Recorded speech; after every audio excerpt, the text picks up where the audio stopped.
Are you looking to level up your author business?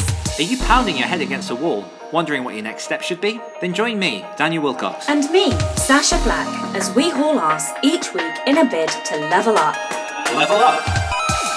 Come along for the ride as we delve deep into the business of writing, Craft, entrepreneurship, and every level of the author journey. This is the Next Level Author Podcast. Hello Achievers, and welcome to episode number 40 of the Next Level Author Podcast, a podcast where we hold each other to account and track our step-by-step progress as we level up our author business. My name's Daniel Wilcox, and here with me every week is... the cackling Sacha Black. As we race towards, I was going to say race towards the end of 2020, but as this episode airs, it will officially be 2021, which is weird to think about because I never, ever thought this year would end. Neither did I. I'm still It never not begun, entirely it never convinced ended, it it will. just is. So yeah. Hi, Happy New Year, everyone, if you're listening to this, which I'm hoping you are because I said the words and presumably it's going to hit someone's ear canal. Happy fucking New Year. Happy Thank New Year. fuck it's not 2020 anymore. What did you do for New Year, Sacha? How was it? It was, yeah. Be interested to see if you're going to bullshit your way through that one. So for transparency, we are recording this on the 18th of December to afford us a little bit of a Christmas break. And as such, we have no comments this week. We don't really have anything that we've enjoyed because we're miserable and we gave it all out over the last few weeks. And we figured we'd forego the usual format and look ahead at 2021 because obviously this is the Next Level Authors Podcast. A big part of reaching the next level is goal setting, is setting direction, knowing where you're going. And that was kind of how we started this whole shebang. We had an episode early in 2020 that was all about what we wanted to achieve by the end of 2020. Let's say that a lot. I want to stop saying that. And yeah, let's, have a look at what 2021 is gonna bring for us each, because I mean, I've learned plenty through 2020, and a lot of that has informed what I want to do going forward. So I've got three overarching strategic goals, and I've broken down a few tactical bits beneath in which I know you're laughing because your list is tremendously huge. No, and I just wish I could be like you and have three strategic goals. Yeah, but then a clusterfuckery of stuff. Yeah, and then I've got sort of bits and pieces that I'm going to do specifically and tactically to make it happen and to make that to help me reach that strategic goal. And I don't know if we'll also do this in an episode, but I think it's always worth, because we mentioned a couple of times that we have words that we theme each year with that guides what we want to achieve and the direction. And we'll throw some of that in as well. So I don't know, how do you want to do this? Do you want to take 7 of yours to begin with? So here's the thing. I can narrow it down to 4 sections, 2 of which are kind of merged. So I've got writing, I've got publishing, I've got courses and audio, and then I've got like numerical goals. So that's how I've broken it down. And how, before we dive into them, and before my voice goes squeaky, how, like, when you're sitting down and thinking about setting your goals, what particular things are you looking for? Because what is it that informs what the goals that you want to set for yourself in the years ahead?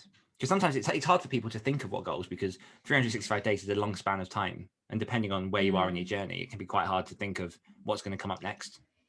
Well, I mean, look, the thing is, I am never realistic about what I can get done in a certain amount of time. So I'm never really looking at a year as other people would look at a year. Like, other people might look at a year and then break it down into 6 months or quarters and think, okay, what's realistic about, to get done in that time period. I call bullshit on that. And I just, have a list and push myself to the absolute extremes of achievement in order to get as much done as possible. And I always feel really restricted when I'm like, oh, I have to do this in this quarter, or I'm going to plan for that amount of time in that quarter. Because here's the thing, like, life isn't, no, it's not. And I have a kid, which means life is always more unreliable than reliable. And we've had COVID, this year. So it's really, more and more, I'm throwing planning out of the window and just trying to... Hello, small cat. more and more I am going to shut my door. More Grim and has more learned to open doors. That's impressive. I know, she is impressive. Aren't you, little demon cat? Yeah, more and more I am getting to the point where I'm like, planning doesn't work for me. And it's not, and I think it's just the tangible putting it on a piece of paper planning. It's not that I haven't done planning. I know what I want to achieve. I know I've got numerical goals. I've got, measurable stuff. I just don't want to put timescales on it because I immediately want to break them. It's too restrictive and too I feel like somebody's putting rules on me or constraints, and I get more done when I have a fucking massive, ridiculous, unrealistic list, and I'm like, yeah, let's fucking do it all, get it all done. But that's how I personally work, and yeah, just to balance that. Yeah, just to balance people... that. I need time-bound goals to give me some indication of what to aim for. My problem in the past has been making those too too demanding, too close. Not really, like, they're realistic because I've hit them, but I've had to work my ass off to hit them. So one of my goals for this year is just to recalibrate how long I give myself to do stuff and just make it a bit more friendly on me and my patterns of work. But yeah, two totally different approaches, but they work.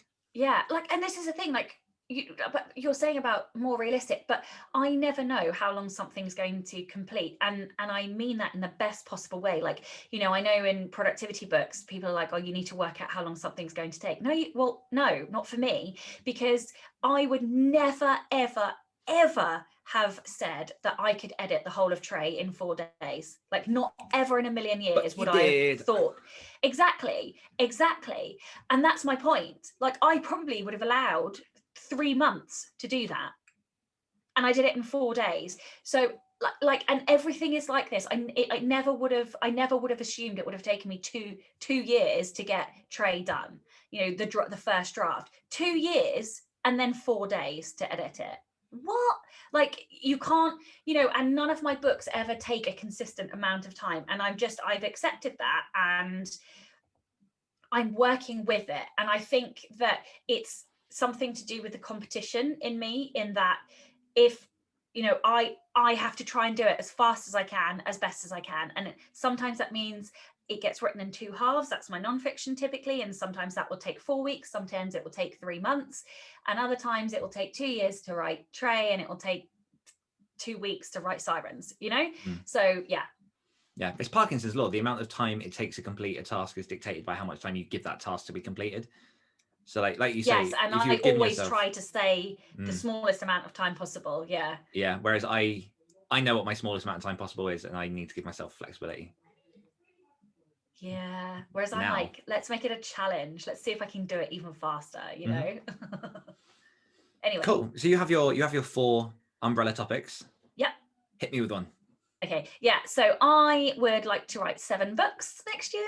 I don't know if I'm going to be able to do that. I wrote 6 books this year, although 2 were short. But I would like to write side characters, or no, I have half written side characters. So I'd like to finish side characters and then do the workbook, a book on how to self-publish. I've got another nonfiction book on that list, which I'm not going to identify just yet, and its companion workbook, and then The Scent of Death, which I'll be working on now, and then maybe into the rest of the year, and then the 4th book in my Keepers series is probably the last book I'll work on in the year, and that does have a name, but it will remain nameless right now. Cool. Is that just that's one of them? Shall I jump into one of mine? Yeah. Okay, so just to as well, because I think it'll be useful to highlight, like you say, there's no, in setting goals, all you're doing is, or overarching goals, all you're doing is giving yourself a direction and a North Star to point yourself by. So my strategic goals, I'm aware that there will be a lot of things on the way that will change. Like I genuinely imagine, like, I'm out on the ocean in a boat, and my goals, it's the North Star straight ahead of me. And along the way, I open myself up to other opportunities. So what I've got now is informed by the knowledge I have now. But if another opportunity comes across, what's really useful for me about these particular goals is that all I have to do is say someone says, would you like to collaborate on this series with me? I can literally think about that, look at my goals and go, is this going to point me towards that star, or is this going to take me off track? Because that star is what I've told myself I want to do, and that's where I need to go. And my first big strategic goal is I want to increase the net income on my business, or net profit on my business by 20% by the end of December. And I actually think that's hopefully conservative, but at the same time, like I'm after like steady, achievable growth. If I smash that, then I'll smash that. But I put down like a few things that are particular actions I'm going to take to contribute towards that goal. So one of them is I'm going to actively, because I'm poor at this at the minute, and it's something I definitely need to improve on, is actively do monthly financial goals and review. So every month, revisiting how much I wanted to make that month, seeing where the income came in, looking at what I can do next month to achieve that, setting a financial target for that next month, and just hitting those check marks and using that to guide the 20% growth, because it's just maths. Another one is promote my offer services. So I've done a lot of foundational building, and actually this, like, I'm quite proud of the fact that originally when I started looking at like the book coaching and the offering services, like I'm doing short story edits, I'm doing the boot camp and everything else. I hadn't planned to have any of that done until January. And I finished most of like the setup in September, October.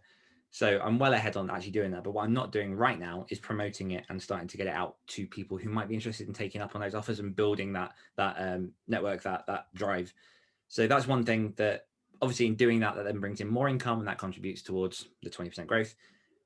I'd like a full roster of coaching clients. At the minute I have 2, and I'll be opening up to some more. I've put between 4 and 6 because I don't want to overload myself, and obviously because it is still quite early on in my journey, I want to make sure that I'm giving everyone the best experience possible.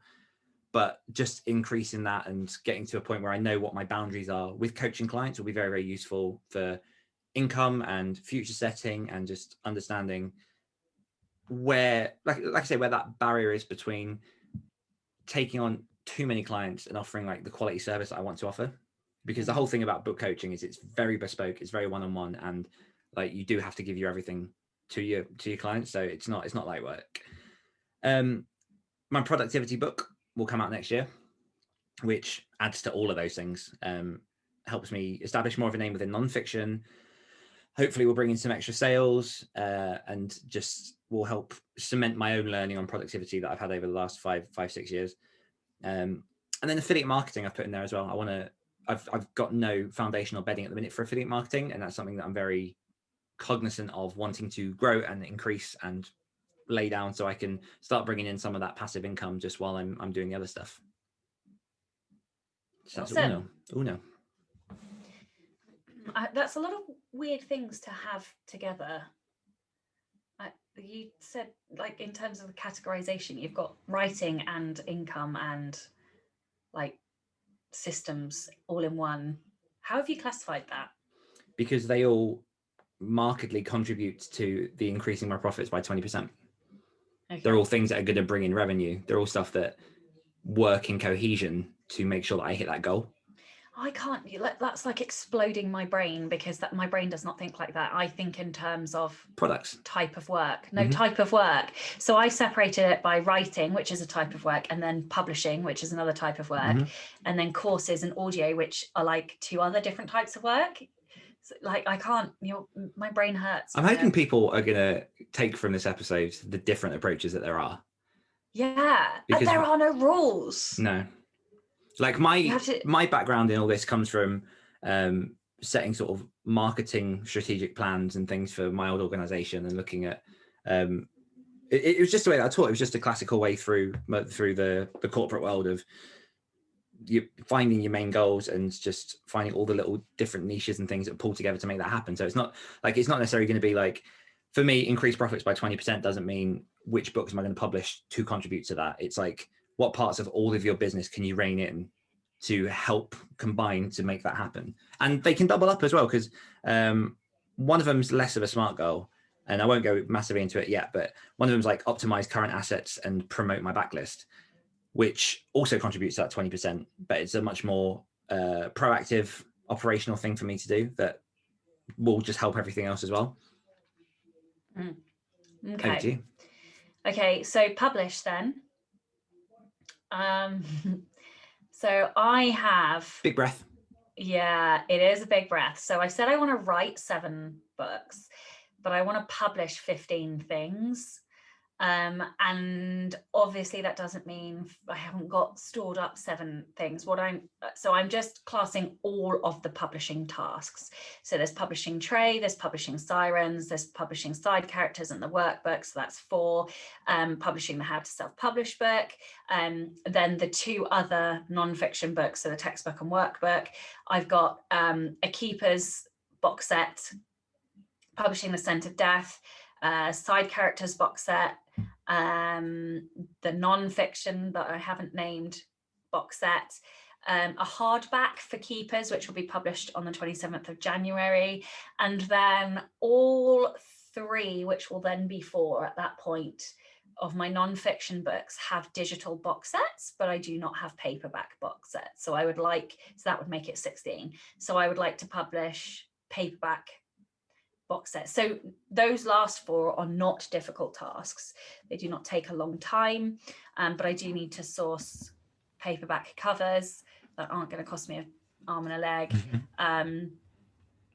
And I have to just go through the publishing tasks for that. So yeah, that's my publishing ones. Nice. 16. It's ridiculous. It sounds ridiculous when I say it like that. Yeah, but it's different types of products, isn't it? And a lot of those you don't necessarily have to be too heavy in. So if it's like a fiction audiobook, that's not, unless you're narrating it, that's someone else can do that work for you. Is that the parcel guy? Yeah. So my second one, as I said, is optimize current assets and promote. And basically my goal for this is to reconnect with my backlist. So different. Sorry, ours is so different. It's really cool. I like this. I like this episode. I want to reconnect with my backlist, and I want to take the stories that I've written and optimize them in the correct mediums and formats that they haven't yet come out in. So one of those is all eligible works are going to be published on ebook, paperback, and hardback. And I've already got like a full list of everything that I've written. I've got a columns next to them now of which are, obviously they're all in bloody ebook, but which ones are actually out in paperback, which ones are out in hardback, which ones have an audiobook, which ones are worth doing an audiobook. So working through that, and that also means clearing the deck of book 3 of The Rot and getting that done, because I do have a lot of loose threads that when I jumped in and started sort of heavily collaborating with Michael on a totally different series, I did leave a lot of stuff just hanging in the background. And I think just mentally for me, it would be nice to know that everything is just attended to and tied up so I can then move forward and do some new stuff. I want to cement my publishing process, which will serve a couple of purposes. Number one, it will help with my book coaching. It will help with my book launches. And I've never been good at documenting my process. I generally just sort of wing it's the wrong word because it's informed by what I've done before, but I don't have it sort of written down step by step of what I normally do. So I'm going to do that and come up with what my process is going to be. One thing that's part of the Next Level Author Challenge, which is execute a marketing plan and create the content. So again, this comes back to promoting my backlist, making sure that I'm promoting everything I do, because I do a lot and I don't promote it all that well. I want to get better at that, particularly in 2021. As part of that, pick a day a week to block in and just schedule and plan and do social and stuff like that. One that contributes to both this one and my last goal is I'd like to get 3 sponsors over the year for Great Writer Share involved, whatever that looks like. So, because Great Writer Share has an audience, I could very, very easily work with particular sponsors to promote their products that are beneficial for writers, things that I believe in. So I think that's a good one to aim for. And I did put, and we haven't spoken about this one, but potentially something similar for Next Level Authors, but that's a conversation that we'd have to have at some point. Mm-hmm. I'm finding this deeply fascinating because there are some things that you are putting as goals that I expect myself to do. And so they're not goals for me, which is really interesting. So like the marketing of the backlist and things like that, like I do some of that anyway. And And so like running my AMS ads or applying for BookBubs or applying for Kobo promotions or whatever, like those are just things that I do all of the time. And so actually you're reminding me that, yes, I've got a ridiculous list of shit that I want to get done. And I am forgetting that I still have a whole shitload of other stuff. Like I have not even included the fact I run a podcast on here on my goals list, which is a bit of a reminder. Like you are, making me aware of the fact that I am not even close to acknowledging all of the rest of the stuff that I do. Haven't even acknowledged the fact that I have freelance work to add on to this. I have not mentioned any of my freelance in this. Yeah, no, but because this is more like my business centric. Yeah, no. But then it contributes to that still. Totally, but like just when you're talking, I'm like, oh, I haven't even like I do that, but I haven't put it on my list. So I don't know. Like I'm just doesn't mean it's gonna make me take anything off the list, but you know. No, but it's useful to know where your bandwidth is. Yeah, exactly. That's exactly it. All right, so then courses and audio. I would like to publish 3 courses and I would like to do 2 audiobooks. I'm going to start with Villains because it's shorter than prose and just doing it once. I just want to get one done. So might as well start with Villains. And then I would like to think that I would do the Anatomy of Prose, and Heroes will have to wait until the next year. So that's it. 3 courses, 2 audiobooks. Cool, done. My last one's a bit more of it's a personal one, just because obviously one of my big goals for this year, 2021. It's really weird talking about 2021 in 2020. But one of my big goals for this year is to buy a house.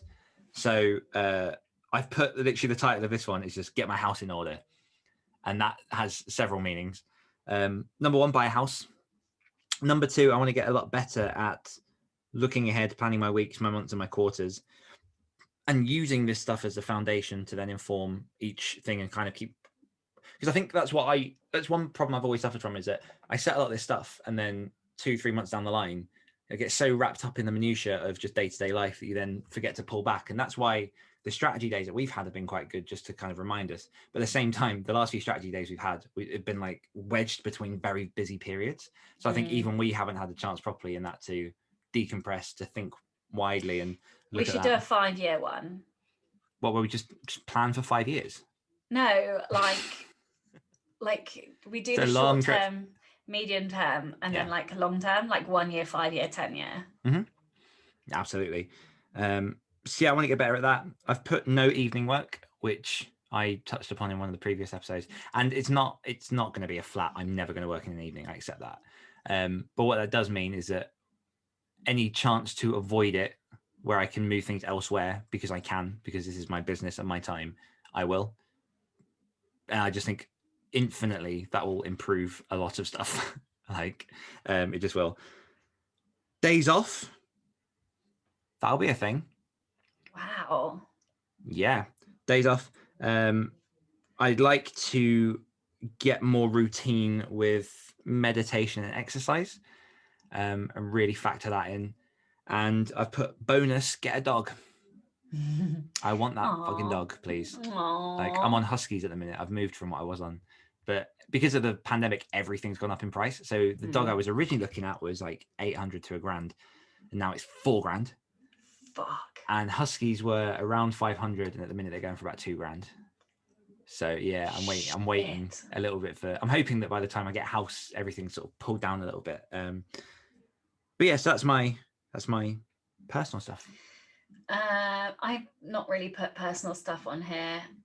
Lose weight and fit my clothes I brought in New York is probably the only personal one I have. And get my red belt by the time. Oh, hell yeah. Is it red belt? Yeah, I think it's red belt by the end of the next year. So then the last one is my numerical stuff. I'm not going to give too many specifics here. That's why we try to be accountable. I'm joking. I'm joking. Suffice to say, I'm just going to ignore my co-host. I'm looking at my board because they're up on my board. So I want to grow my Facebook group. I want to grow my Instagram. I want to grow my affiliate marketing income. I would like to grow the number of sponsors on my podcast. I would like to grow my Patreon. I would like to grow the number of speaking gigs, paid speaking gigs that I do, because I'm not really doing unpaid ones anymore. And then I would like to do a weekly piece of content marketing for fiction and a weekly piece of content marketing for non-fiction. I think the fiction won't start and probably until the end of the first quarter at this point, because I'm just not organized enough. I thought I was going to do more, and then my kid was off school again. So I think lost all the time. Anyway, I'd like to finish the back end of my website. And the big one is to very significantly increase my income. I'm trying to, that's it. I'm not going to add any more detail. I want to really level up the income next year. Yeah, I've just added sell direct to my increased profits because I need to put all that in place. But yeah, I think, I don't know, like, how do you feel about achieving all the things you've listed and getting it all done? Like, are you optimistic about 2021? Like, obviously there's a reservation of COVID and whatever that might do with particularly January in schools and stuff, but broadly speaking, how are you feeling about 2021? Yeah, I mean, the thing that I say unrealistic goals for other people's benefit. Like, I don't really mean that. I don't really think it is unrealistic. And I know that other people will look at me and go, she's fucking mental. And, that's fine. And sure, I may not get all of this stuff done, and that's okay.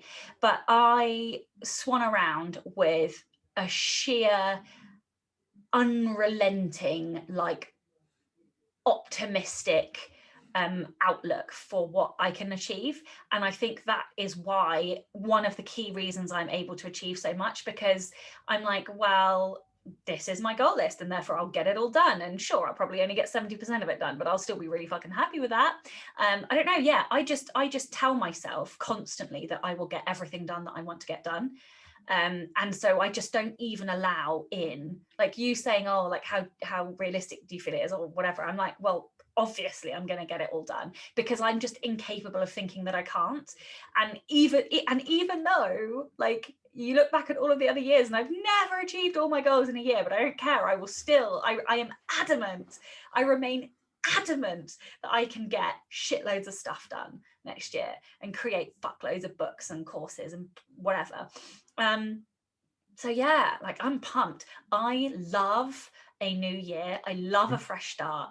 I love the first of the month. I hate Monday, but apart from the fact that Mondays are really Monday-ish, I love a Monday because it's another fresh start, so yeah, I don't know.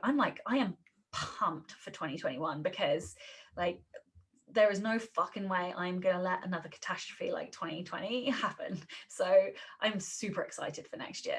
And also, like, now I want to go and add loads more detail now we've had this chat, because I'm like, actually, there's loads of other things that I want to do more of. There we go. Served its purpose. Because we said about, and we said at the beginning about, like, one word or a couple of words that we normally sum up the entire year with. What are your overarching words for 2021? And what were your words for 2020? I think we might mention it last week, but yeah. So I had 3 words this year, and then I had a theme. So my theme for this year was finishing shit, and my 3 words were content, income, focus. I think the 3 words will. I think that might remain the same, actually. So I think my words are going to be content, income, and focus, and I think my theme overarching that is finishing shit, because in order to increase my income, I have to finish it. In order to create content, I have to finish it. And in order to get those done, I have to focus. So I feel strongly that I still, like, I finished a lot of things this year that I have been putting off, but they're not all of them are done. And even when they are done, I have lots of other projects. And if I don't finish those projects, I won't be publishing or growing my income. So finishing, like, finishing whatever I start is really important to me. So yeah, actually, and I don't think this has ever happened, but I think I am going to keep the exact same words and theme for next year. Nice. My 2020 was production. I think I achieved that. I wrote and had published 25 books, and I wrote 1.2 million words over 2020 on top of Great Writers Share, on top of book coaching, on top of this, on top of like everything else. And as I won't belabor the point because we went into it what would be on the feed a couple of weeks ago, but like I tired myself out, and I've learned how far I can push myself, but that doesn't necessarily mean I want to, or that it's productive. Because there have been a lot of days this year where I felt sluggish, I felt slow because of how hard I'd pushed the day before or whatever. So my 2021, the word is balance. And I want to be very, very mindful of taking time off, not working from dusk till dawn, protecting my time more, and being more focused and what's the word? Sort of honed in on the times when I am getting work done. Because I've said it before, but if you have a whole day where you want to get 2,000 words written in that day, it can take you the whole day, or it can take you an hour or two, depending on how fast you write. Like if you constrain yourself and tell yourself the times that you have, then you just get stuff done. And I'd much rather be in a position in which I've finished all of my necessary work by midday, and then the rest of the day is free to either relax or either do more work. And that's a choice that I get to make. I think that'll just make for a much better headspace as I move forward, and will make me more productive. So that's mine. A bonus question that I've just thought of that I want to ask. What do you want to say to Sacha, who has just finished 2021?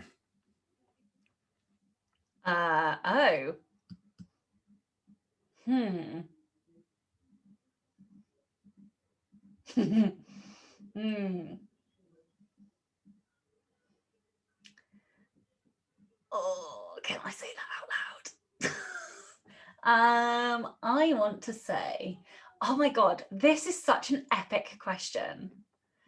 I want to say, well done for beating that prick. I love it. Yeah. I love it so much. What are you going to say? What am I going to say to end of 2021 Sacha? No, you dick. No, I'll do that. I will do that one first, because I want to say that hopefully this is still going, and I hope that we're still very, very close friends, because this has done wonders for me this year, and it's been a good year, Sacha. It has. And for 2021, Dan, didn't even give myself time to think while you were thinking. I was just enjoying your face melt.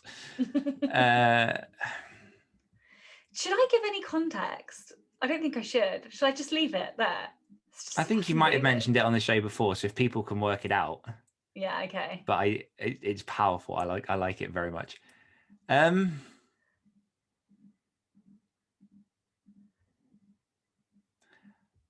I hope that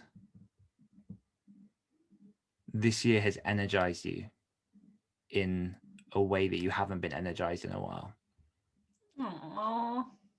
Because you're so sweet. Yeah, I'll leave it at that as well. I won't go into much more, but yeah, we can play this back at the end of 2021 on our goodbye show. Are we going to are we going to do that list of questions we said we were going to do, and do it every year? Yes. Okay, yeah. So we need to record one more episode, but at some point.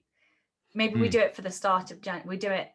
Let's organise it for the first episode in the new year. Okay.